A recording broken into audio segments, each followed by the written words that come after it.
কবর প্রতিদিন ডাক দিয়ে বলে আনা বাইতুদ দুধ। প্রত্যেকের কবর প্রত্যেককে ডেকে বলে, ও আল্লাহর বান্দা, জানো আমি পোকামাকড়ের ঘর, পোকামাকড়ের ঘর।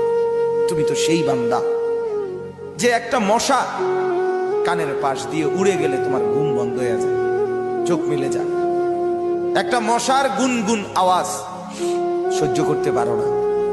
একবার কয়েল, একবার অ্যারোসোল, একবার মশারি, এরপরও তুমি চাও যে একটা মশাও যেন আমার কানের কাছে গুনগুন না করে। তো 5 ঘন্টার ঘুমের জন্য, 6 ঘন্টার ঘুমের জন্য বান্দা এই যত্ন নিলা, অনন্তকাল কিংবা বছরের পর বছর কবরের যে ঘুম দিবা, পড়ে থাকবা সেই ঘরে, পোকা মাকড়ের ঘর, সেই ঘরে তুমি ঘুমাইবা কেমনে, থাকবা কেমনে?